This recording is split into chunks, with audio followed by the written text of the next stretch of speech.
Então, pessoal, a nossa primeira semana utilizando o plano de ensino tutorado, a gente vai pegar o PET, plano de ensino tutorado, e a gente vai fazer os exercícios da primeira e da segunda semana.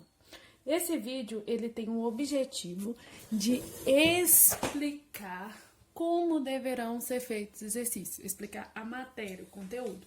Então, vocês vão abrir aí na parte de física, né?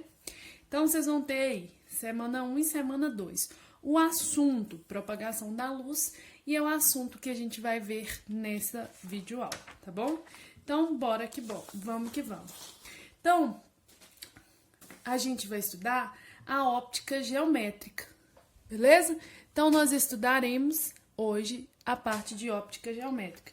O que é a óptica geométrica? Ela vai estudar os fenômenos relacionados à propagação da luz, como que a luz se propaga, sem se preocupar com o quê? Com as causas dessa luz, ok? Então, com a natureza dessa luz. Então, a primeira coisa, o primeiro conceito que a gente tem que conhecer são as fontes de luz.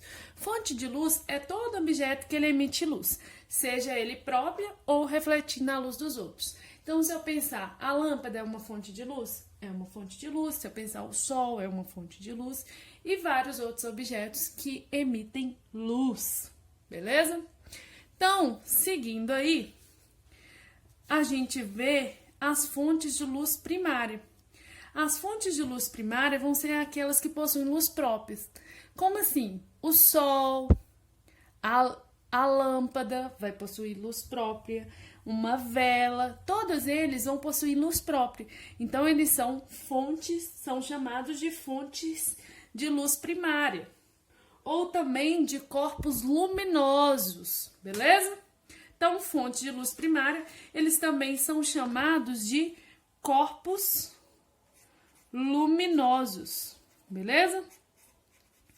Que lembra aí que são corpos que possuem luz próprias, beleza?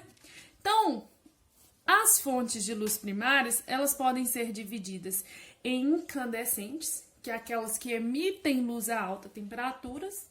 Um exemplo disso é o Sol, né? O Sol emite luz a altíssima temperatura. E eu vou ter também as fontes de luz luminescentes, aquelas que emitem luz a baixas temperaturas. Dentro das fontes de luz luminescentes, elas vão se dividir em luz fluorescentes, em fontes fluorescentes e fosforescentes, ok? As fluorescentes, elas vão emitir luz enquanto durar a ação de um agente excitador. Por exemplo, a lâmpada fluorescente, você vai ter ela com luz enquanto você tiver o seu negocinho da lâmpada ligado, seu disjuntor ligado, beleza?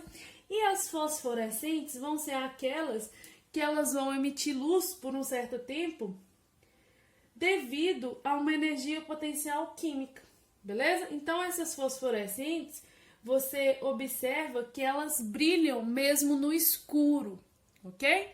Então, as luzes fosforescentes são aquelas que vão brilhar no escuro, ok? Então, agora, terminado o que são fontes de luz primária, a gente segue para fontes de luz secundárias. As fontes de luz secundárias vão ser aquelas que não possuem luz própria. O que quer dizer isso? Elas não possuem as próprias luzes, elas são corpos iluminados. Então, elas também são chamadas de corpos iluminados. Corpos iluminados quer dizer que eles são iluminados por outros corpos, beleza? Então, fonte de luz secundárias ou corpos iluminados são aqueles que não possuem luz própria, beleza? Então, vamos seguir aí com o conceito de fontes pontuais. Além de ser caracterizado em fontes primárias ou fontes secundárias, a luz ela também pode ser caracterizada em termos de fontes pontuais ou pontiformes e fontes extensas. As fontes pontuais, também chamadas de pontiformes, são aquelas que elas têm dimensão desprezível em relação ao ambiente. Então, ela tem dimensão desprezível. Então, se você considerar, por exemplo, uma pequena lâmpada no estádio de futebol, o tamanho dela pouco importa em relação ao tamanho do campo de futebol. Agora, se você pensar na luz solar e no planeta Terra, aquela fonte da luz solar ela é extremamente grande. Então, você não pode considerar como uma fonte pontual. Você tem que considerar ela como uma fonte extensa. Por quê?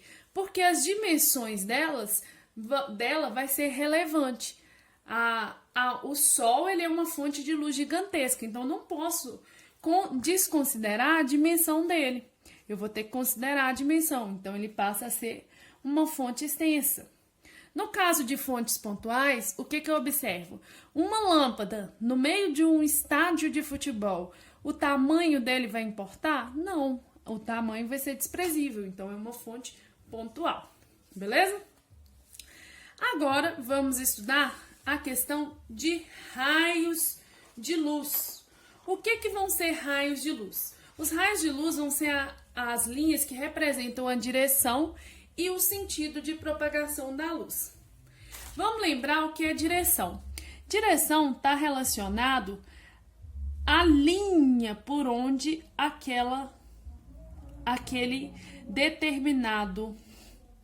linha por qual aquele determinado vetor, aquele determinado raio de luz percorre. Então, está relacionada à linha. Pode ser, por exemplo, direções comuns é vertical, horizontal, diagonal, dentre outros. É a linha. Lembrando, horizontal é deitado, tem até aquela música do Lucas Luco, né, que fala não sei o que no horizontal.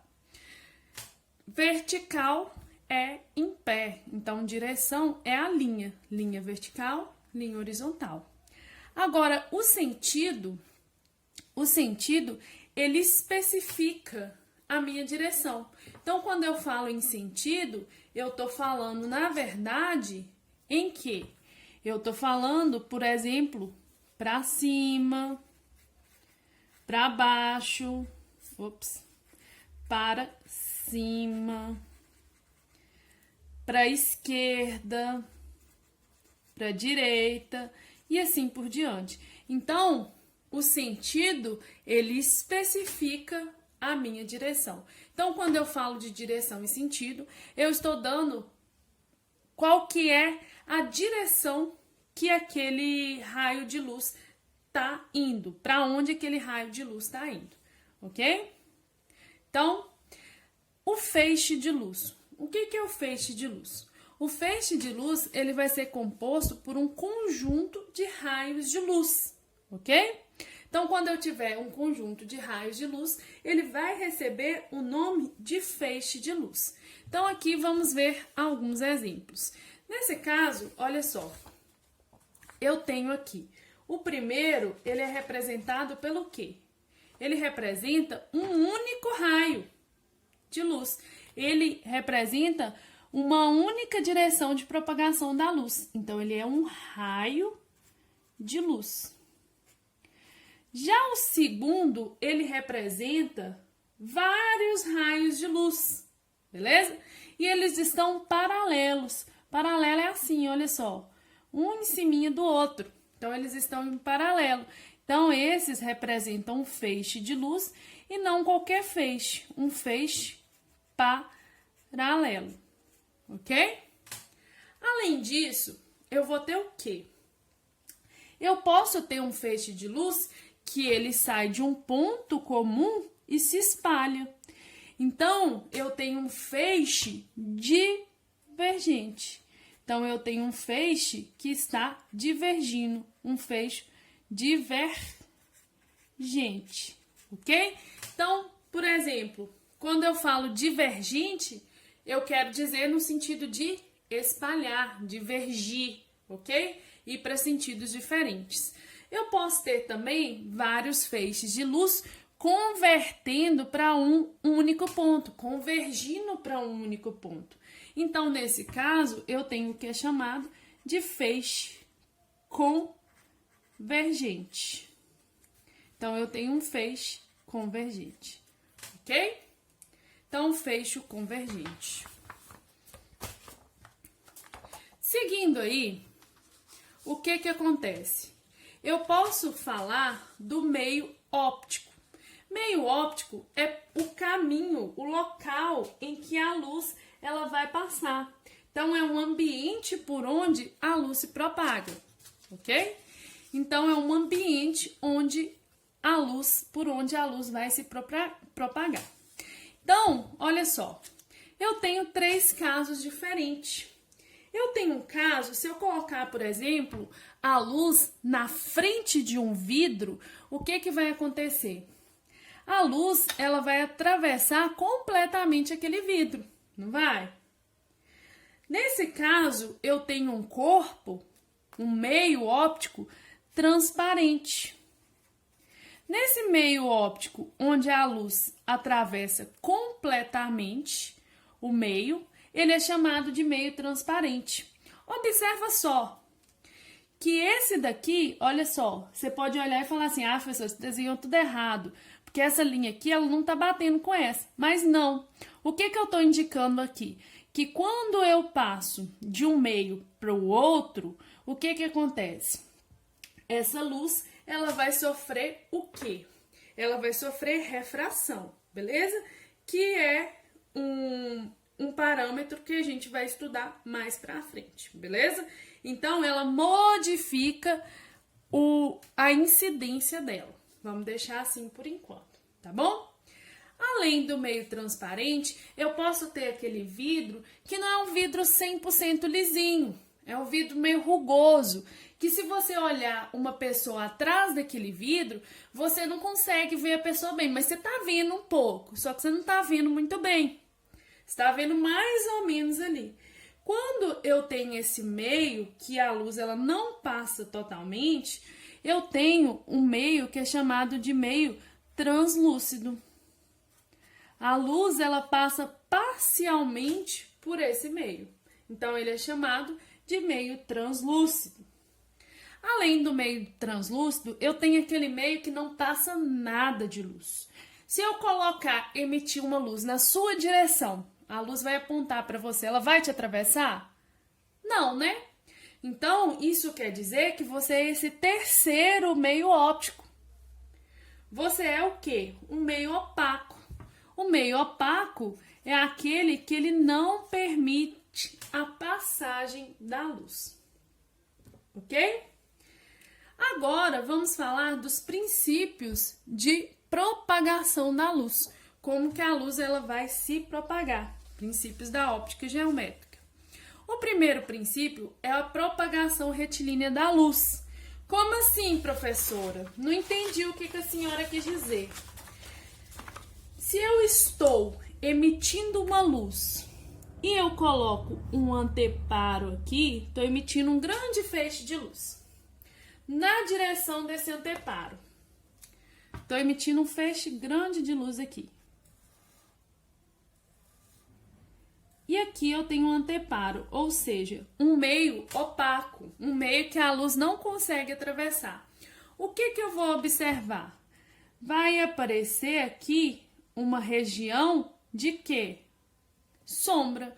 A luz ela não vai chegar nessa parte aqui, ela vai passar aqui direto. Isso demonstra que a luz ela se propaga em linha reta. Então, esse primeiro princípio, ele me diz que a luz se propaga em linha reta. Além desse, eu tenho o da independência dos raios luminosos. O que é esse da independência dos raios luminosos? Ele me diz que se eu tiver um feixe de luz aqui, ele está passando nesse sentido, e ele encontra, tá aqui, ó, com outro feixe de luz que está passando nesse sentido aqui. O que vai acontecer?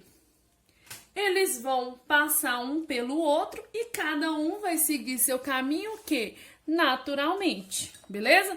Não há qualquer interferência, ok? Então, ele segue seu caminho normalmente. Esse vai continuar vindo para cá, esse vai continuar vindo para cá. Sem nenhuma, o quê? Interferência, beleza? Eu tenho ainda o último modelo, o último princípio, que é o princípio da reversibilidade dos raios luminosos. Então, esse princípio, ele me diz que se um raio de luz se propaga em uma direção, em um certo sentido, outro poderá se propagar no sentido oposto, pelo mesmo caminho do primeiro. Então, o que acontece? Se eu tenho um raio de luz se propagando nessa direção, eu posso ter também um raio de luz que se propaga nessa direção, ok? Nessa direção e no sentido oposto. Agora, a gente segue indo para a última parte, que é a câmera escura.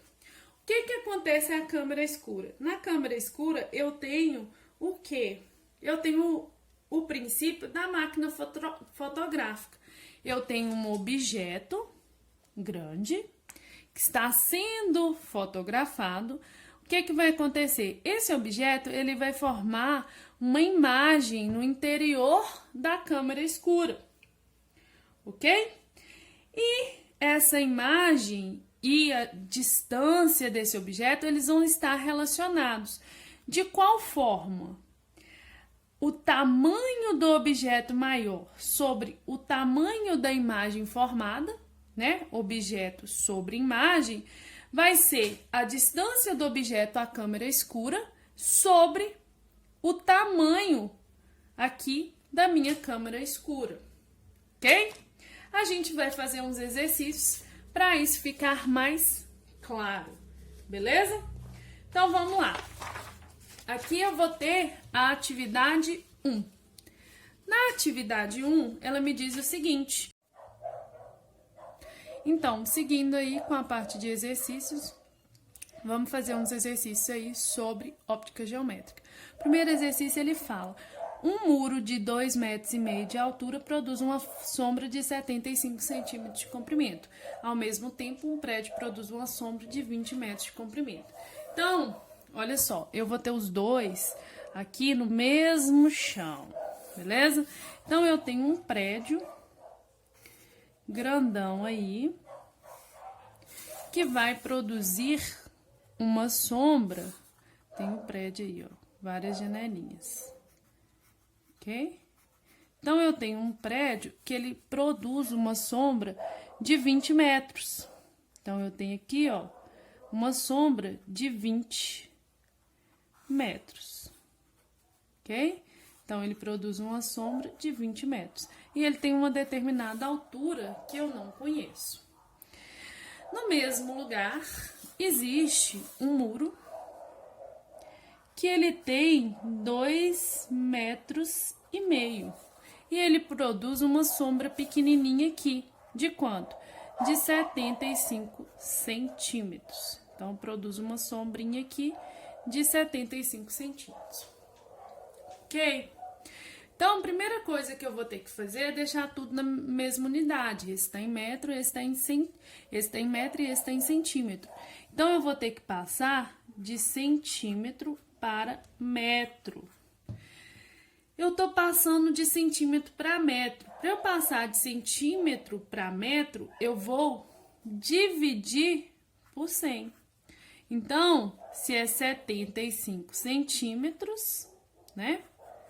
Dividido por 100, vai dar o quê?